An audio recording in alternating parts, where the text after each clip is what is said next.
In this video, I'm going to show you how to use our premium briquettes that we produce at Woodlets. We're going to go through the process of setting it up, getting the fire going, and to get the best burn times. All you're going to need is our premium briquettes. They come in a pack of 6, just like this.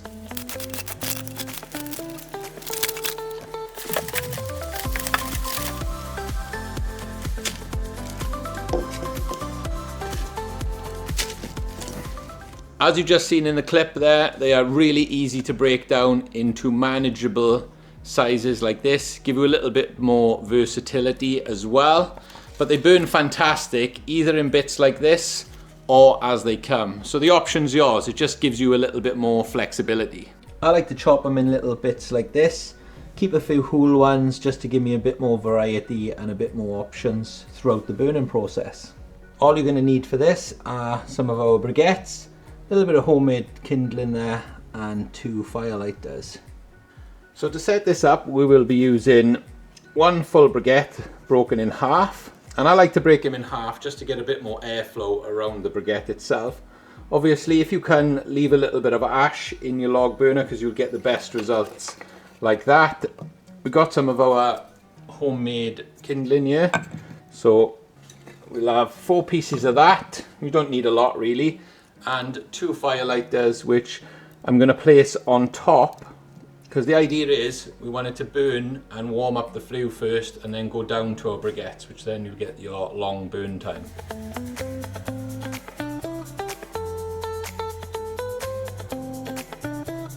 Now our fire lighters are going, I like to add slightly smaller kindling there on top, just to give it something to catch to there on top. We can close the door. So by heating it at the top like that, we're going to warm up our flue system. That will create a better draw, and then we will get our long burn times from our briquettes once it gets down to that layer. On the packets, we state that everything is less than 10% moisture. As you can see, this is reading 0.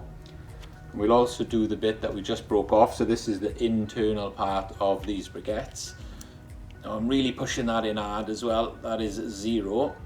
And just to prove that these particular moisture meter does work, this is my own kindling. It's not even as dry as the briquettes that I'm using. Look at that. Just to prove that it works, this kindling was chopped this morning, nice and fresh. And we'll do a couple more briquettes. Look at these, 0. 0. Look at that, 0. If you'd like to try out our premium briquettes, you can go to the description below and there's a nice clickable link in there that'll take you straight to the website. Depending how much kindling you put on the fire, it takes a little while to catch the briquettes, just because the briquettes are lower down on the layer. So the first 10-20 minutes of your fire should be warming the flue up from cold. From then on, once the briquettes have caught, then you're just going to be putting on briquettes for the rest of the evening. So about 20 minutes in here, as you can see, the briquettes have now caught and we are away. Temperature is perfect. So on my stove, this is the top vent. So we're just going to shut the top vent down here by about half. And what that's going to do is it's going to give us the best consistent heat. It's going to give us the longest burn times possible as well. And you'd think shutting down the stove is the way to go, but really you really want a good airflow going in here, because you want a good mix of burn time plus a good heat as well, because you don't want it to be too low. You want it to be just a nice mix of consistent heat with a really good burn time. This is approximately 1 hour into our burn. You can see our briquettes still fully formed and still burning lovely. So what I'm going to do here is just prep for the evening. Just breaking them up nicely like that, nice and safe. You don't need to give it, don't really push down hard, just push down soft, like really gently, and they break nicely like that. You know, if you like to burn them like this, that's fine also. But I'll line these up now, ready for the evening.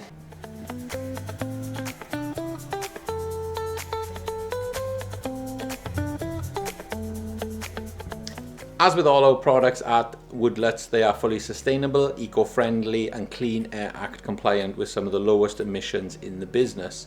So everything can be recycled. For example, all of our packing is made of recycled material in the first place and can be recycled also.